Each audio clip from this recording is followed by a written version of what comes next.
जय हिंद दोस्तों, स्वागत है आपको अपना YouTube channel make dream career में। दोस्तों हम लोग make dream career YouTube channel के माध्यम से बोर्ड एग्जाम साथ ही साथ जितने भी कॉम्पिटिटिव एग्जाम्स हैं उनके लिए बेस्ट स्टडी मटेरियल प्रोवाइड कराने का कार्य कर रहे हैं दोस्तों। तो आज इस वीडियो में हम लोग देखेंगे एक छोटा सा टॉपिक्स प्राकृत संख्याएं के बारे में, नेचुरल नंबर्स के बारे में। ठीक है, ये संख्याओं का एक प्रकार होता है। तो प्राकृत संख्या हम लोग कहते किसको है? ठीक है, तो प्राकृत संख्या जो होता है वो वैसी संख्याओं को हम लोग कहते हैं, वैसी संख्याओं के समूह को कहते हैं जिसका इस्तेमाल हम लोग गिनती करने में करते हैं। जैसे अभी चल रहा है घूमने का, मतलब टूर में जाने का सीजन चल रहा है, अभी दिसंबर का महीना है। तो अभी मान लीजिए कि हम लोग कहीं पिकनिक में गए हैं और पिकनिक में हम लोग गए हैं और वहां पर मान लीजिए कि 10 बच्चे गए हैं और 10 बच्चे गए हैं। अगर कोई वहां जाएगा और बोलेगा 0 1 2 3 4 5 तो कहां तक जाएगा? 9 तक जाएगा। एक तो घट जाएगा, गए थे 10, काउंटिंग में आ रहा है 9, तो गलती हम लोग कहां करेंगे? 0 से गिन के। तो 0 से नहीं गिनना है। तो ये है क्या?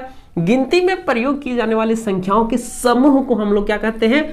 प्राकृत संख्या कहते हैं। और इसको अंग्रेजी के अक्षर कैपिटल N से दर्शाते हैं। उदाहरण हम लोगों को पता है 1 2 3 से अनंत तक होगा, जहां तक हम लोग जितना ज्यादा से ज्यादा हम लोग गिन सकते हैं, काउंटिंग कर सकते हैं। जैसे मान लीजिए कि बोल देंगे आसमान में कितने तारे हैं, तो आपको जितना औकात है आप गिनिए, कभी खत्म होगा? नहीं होगा खत्म। तो वही चीज है, अनंत तक जाएगा।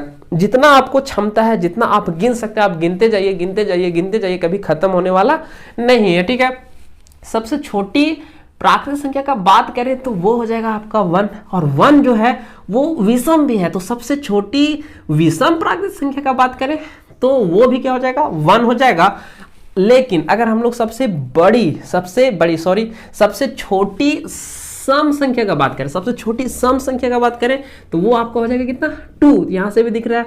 ठीक है, अब बात करते हैं इसका सबसे बड़ी। लिखा हुआ कि चाहे सम हो या विषम हो, हम लोग सबसे बड़ी प्राकृत संख्या ज्ञात नहीं कर सकते, उसको ज्ञात करना संभव नहीं है। अब यहां से सवाल और क्या पूछ सकता है?